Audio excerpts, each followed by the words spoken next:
Depois de nos separarmos deles, embarcamos e navegamos diretamente a Cós.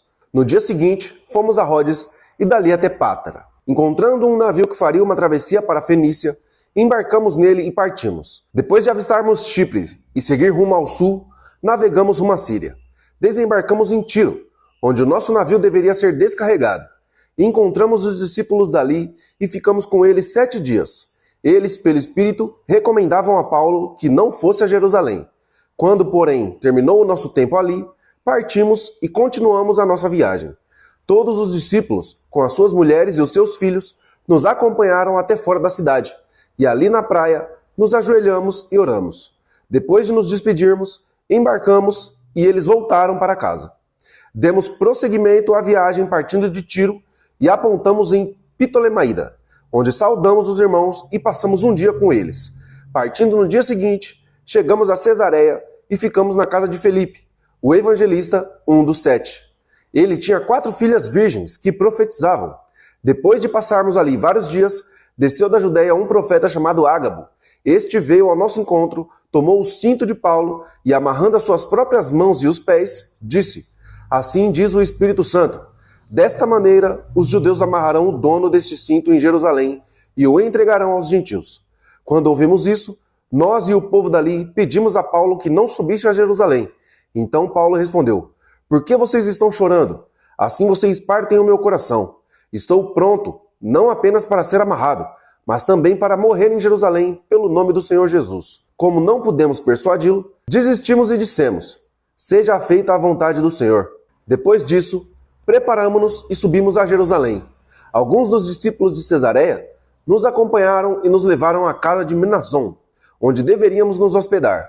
Ele era natural de Chipre e um dos primeiros discípulos. Quando chegamos a Jerusalém, os irmãos nos receberam com alegria. No dia seguinte, Paulo foi conosco encontrar-se com Tiago, e todos os presbíteros estavam presentes. Paulo os saudou e relatou minuciosamente o que Deus havia feito entre os gentios por meio do seu ministério. Ouvindo isso, eles louvaram a Deus e disseram a Paulo: Veja, irmão, quantos milhares de judeus creram, e todos eles são zelosos da lei. Eles foram informados de que você ensina todos os judeus que vivem entre os gentios a se afastarem de Moisés, dizendo-lhes que não circuncidem os seus filhos, nem vivam de acordo com os nossos costumes. Que faremos? Certamente eles saberão que você chegou. Portanto, faça o que diremos. Estão conosco 4 homens que fizeram um voto. Participe com esses homens dos rituais de purificação e pague as despesas deles, para que rapem a cabeça. Assim, todos saberão que não é verdade o que falam a seu respeito, mas que você continua vivendo em obediência à lei. Quanto aos gentios convertidos, já lhes escrevemos a nossa decisão de que eles devem abster-se de comida sacrificada aos ídolos, do sangue, da carne de animais estrangulados e da imoralidade sexual. No dia seguinte, Paulo tomou aqueles homens e purificou-se com eles. Depois, foi ao templo para declarar o prazo do cumprimento dos dias da purificação e da oferta que seria feita individualmente em favor deles. Quando já estavam para terminar os 7 dias, alguns judeus da província da Ásia, vendo Paulo no templo, agitaram toda a multidão e o agarraram, gritando: Israelitas, ajudem-nos! Este é o homem que, em toda parte, ensina a todos contra o nosso povo, contra a nossa lei e contra este lugar. Além disso, ele introduziu gregos no templo e profanou este lugar santo. Anteriormente, haviam visto o efésio Trófimo na cidade com Paulo e julgaram que Paulo o tinha introduzido no templo. Toda a cidade ficou alvoroçada e juntou-se uma multidão. Agarrando Paulo, arrastaram-no para fora do templo e imediatamente as portas foram fechadas. Tentando eles matá-lo, chegaram notícias aos comandantes das tropas romanas de que toda a cidade de Jerusalém estava em tumulto. Este reuniu imediatamente alguns oficiais e soldados e correu com eles para o meio da multidão. Quando viram o comandante e os seus soldados, pararam de espancar Paulo.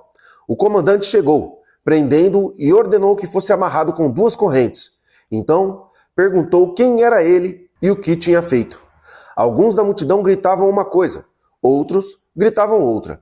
Não conseguindo saber ao certo o que havia acontecido por causa do tumulto, o comandante ordenou que Paulo fosse levado para a fortaleza. Quando chegou às escadas, a violência do povo era tão grande que ele precisou ser carregado pelos soldados. A multidão que o seguia continuava gritando: Acaba com ele!